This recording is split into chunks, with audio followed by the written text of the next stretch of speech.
Attention, attention, la pandémie de Covid-19 n'est pas encore terminée. Le virus circule toujours. Des morts et des cas graves sont régulièrement enregistrés.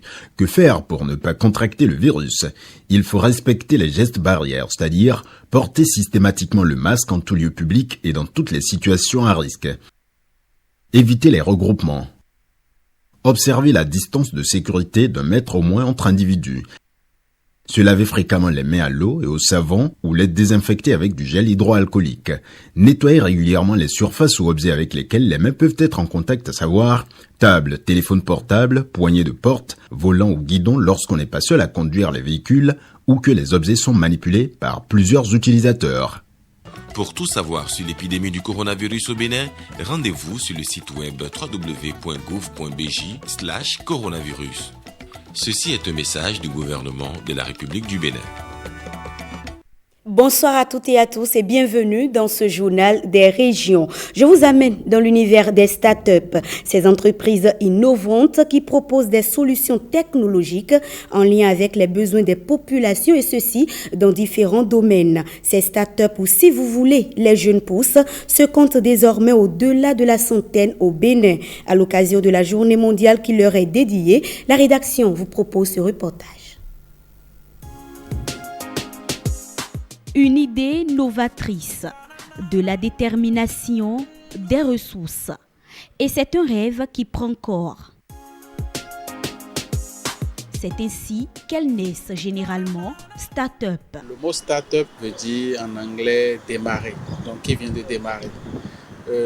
Ça se rapporte principalement aux jeunes entreprises en fait, qui viennent de démarrer, mais qui ont une particularité. Donc, ces entreprises-là qui viennent de démarrer ont cette particularité qu'ils démarrent avec ce qu'on appelle de l'innovation. Donc, c'est des entreprises qui démarrent très tôt avec de l'innovation et qui, par ailleurs, présentent ce qu'on appelle un fort potentiel de croissance.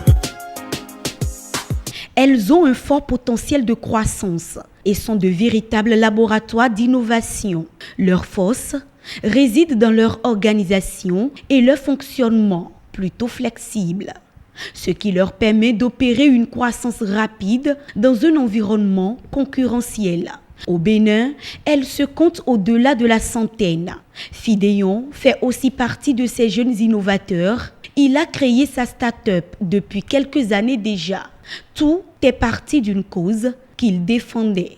C'est ainsi que j'ai mis sur pied la plateforme web et mobile Ipara, qui a fait la promotion des foires virtuelles Made in Africa, notamment au Togo, en Côte d'Ivoire, au Sénégal et en Afrique du Sud. Cause qui devient projet et finit start-up ou encore une vision qui se matérialise, ces jeunes Béninois mettent en avant leur génie.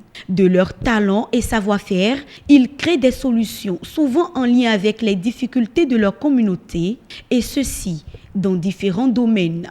Agriculture, finances, éducation, environnement, santé ou encore le commerce. C'est une société qui développe des solutions de finances digitales pour faciliter l'inclusion financière. C'est vraiment de rapprocher le patient du médecin, permettre au patient de trouver assez rapidement un médecin dans sa zone. Et pour accompagner, promouvoir ses compétences, une journée leur est dédiée, le 6 mars. Créer sa start-up est une chose, la réussir en est une autre. Chose certaine, les start-up sont appelées à devenir de véritables boussoles pour le développement. On s'intéresse maintenant à cette lutte contre la rage au Bénin. Les acteurs impliqués sont réunis depuis ce jeudi à Boycon pour faire un bilan des avancées en la matière. C'est à travers un atelier de capitalisation des acquis des campagnes de vaccination contre la rage au cours des 2 dernières années. Les détails avec Théodore Gandjako et Doc Astito. Le groupe a identifié quelques difficultés La vaccination des animaux de compagnie est l'une des priorités du ministère en charge de l'élevage afin de lutter contre la rage. Le présent atelier est donc l'occasion pour les différentes parties prenantes de faire un point sur les acquis des campagnes de vaccination contre la rage au cours des 2 dernières années. Cet atelier de capitalisation des acquis des campagnes de vaccination de masse des animaux de compagnie contre la rage a fait le bilan exhaustif des points forts et a mis en exergue les points faibles qui ont été analysés pour leur amélioration au profit des prochaines éditions. C'est une preuve du respect des clés pour garantir la durabilité de cette approche Une seule santé. Les domaines ayant trait à la gestion administrative et financière, à la formation, à l'exécution de la vaccination, à la logistique, à la supervision, ainsi qu'au rapportage, ont fait objet d'échanges et les leçons apprises ont été dégagées et les recommandations formulées. Je suivrai personnellement la mise en œuvre de ces recommandations afin que les campagnes de vaccination des animaux de compagnie se poursuivent dans un processus d'amélioration continue. Plusieurs actions sont menées pour lutter contre la rage au Bénin. Le projet Rédissé œuvre également dans ce sens aux côtés du ministère de l'Agriculture, de l'Élevage et de la Pêche. Le projet travaille donc à l'avènement d'un système intégré de lutte contre les épidémies qui permettra une synergie d'action, surtout entre les 3 secteurs de la santé humaine, de la santé animale et de la santé environnementale. Il s'agit prochainement de réaliser la priorisation des zoonoses au Bénin, de réaliser l'auto-évaluation des services vétérinaires du Bénin avec l'outil PVS de l'OIE, d'élaborer un guide de surveillance épidémiologique intégré des zoonoses prioritaires, dont la rage évidemment, d'organiser un atelier d'élaboration d'un manuel de procédures opérationnelles standardisées de gestion intégrée des cas de morsure par les animaux de compagnie. La rage continue de tuer des dizaines de milliers de personnes dans le monde. Au Bénin, la lutte continue pour se libérer de ce fléau qui fait encore des victimes. Le MAEP et tous les acteurs impliqués dans cette lutte mobiliseront davantage de ressources pour son éradication, car un chien vacciné est un soldat de lutte contre la rage. On en vient à présent à cette session extraordinaire du comité de suivi du projet du Centre d'excellence d'Afrique pour l'impact sur le développement. Une rencontre qui vise à présenter le projet aux membres du comité national de suivi. Brice Rungbo, Fime Bassao, compte rendu. Il s'agit pour l'université d'Abomey-Calavi de former des cadres spécialisés pour les besoins du développement économique, social, intellectuel et culturel de la nation, mais aussi de participer au développement de la recherche scientifique fondamentale et appliquée, pour ne citer que ses besoins spécifiques.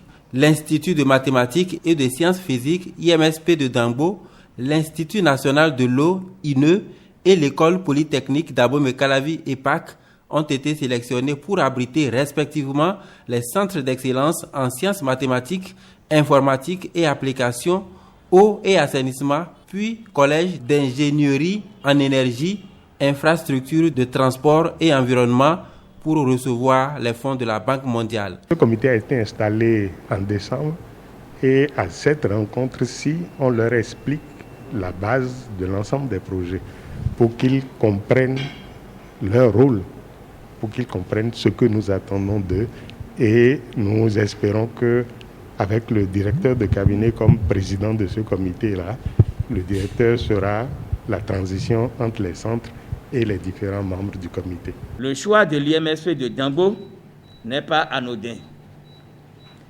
Il s'agit de saisir l'opportunité de cette session extraordinaire pour faire toucher du doigt aux membres du comité national de pilotage des éléments de fierté obtenus à l'issue de la mise en œuvre de la première phase du projet de centre d'excellence. chers membres du CNMP, vous aurez donc à visiter ici, à l'IMSP, notre supercalculateur, la centrale solaire et la bibliothèque. Plusieurs communications ont été présentées à l'assistance. Elles permettront aux membres du comité de s'approprier toutes les spécificités liées à chaque projet, d'une part, et d'autre part, de mettre en place des stratégies en vue de l'atteinte des objectifs du projet. À Boycon, les acteurs judiciaires, militaires et paramilitaires du ressort territorial des secteurs sous gestion de l'ONAB sont en formation pratique. L'objectif est de faire toucher du doigt à ces hommes de loi le bien fondé de préserver et protéger le patrimoine forestier, chacun dans son secteur d'activité. Les détails avec Théodore Gandjeko et Doc Astito. Ce sont des ressources naturelles renouvelables. Une visite guidée pour toucher du doigt les réalités écologiques et environnementales que revêt le patrimoine forestier. Un tour sur les îlots de Zalimé, secteur de Massy, dans la forêt classée de la Lama, a permis à ces représentants de la loi et du maintien de l'ordre de reconnaître l'importance et la nécessité de préserver les ressources forestières. Une initiative de l'Office national du bois qui vise à lutter entre autres contre la déforestation. Ils ont compris que nous devions tout faire pour que la forêt vive éternellement. Le pays peut vivre de sa forêt et nous, ce n'est que ces forêts-là, qu'avec ces forêts-là que le Bénin participe sur le plan mondial à l'amélioration de l'environnement. Sans ces forêts, on ne comptera nulle part. Que grâce à ces forêts, nous sommes à l'OIBT. Grâce à ces forêts, nous allons au COP, aux différentes COP. Grâce à ces forêts, nous allons aux différentes rencontres internationales par rapport au bois. Nous devons tous travailler à la préservation de la nature.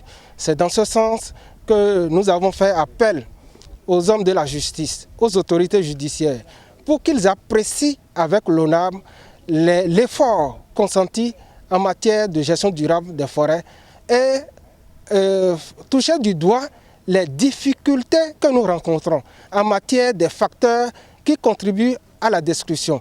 Malgré l'effort que l'ONAB consent dans l'implication des populations, il y a toujours des brebis galeuses. Et ces brebis galeuses, il faut travailler à les décourager. Décourager les brebis galeuses à travers l'implication des autorités compétentes. Leur rôle étant de faire appliquer la loi. J'avoue que dans nos bureaux, on ne pouvait imaginer ce qui se passe dans la forêt et les difficultés que les acteurs rencontrent sur le terrain. Cette mission nous a permis de découvrir beaucoup de choses. Les efforts que les autorités mènent pour sécuriser ces différentes forêts. Nous, de la famille judiciaire, nous avons l'obligation de leur apporter l'accompagnement nécessaire en réprimant, lorsque c'est nécessaire, les cas d'infraction qui auraient été constatés. Et ensuite, les accompagner dans le règlement transactionnel, puisque la sanction à elle seule ne permet pas toujours de régler tous les problèmes. Accompagner l'Office national du bois dans ses actions de lutte contre la destruction des ressources forestières. Les parties prenantes sont désormais engagées et mobilisées pour relever le défi. Béninoises, Béninois, la Covid-19 tue lorsque les cas positifs ne sont pas diagnostiqués à temps. Pour éviter d'en être victime, le dépistage précoce est la solution. Il est indispensable d'aller en consultation dès l'apparition du moindre symptôme. Pour rappel, les signes courants qui font penser à la Covid-19 peuvent être la fièvre, la perte du goût ou de l'odorat, l'éternuement, l'écoulement nasal, la toux, l'irritation de la gorge, les difficultés respiratoires, etc.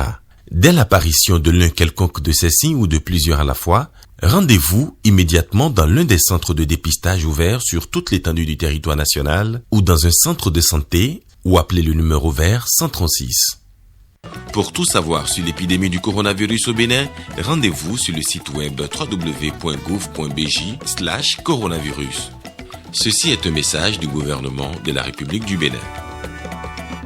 Ce journal se refait. Merci de l'avoir suivi. Je vous retrouve à 23h30 pour la dernière édition.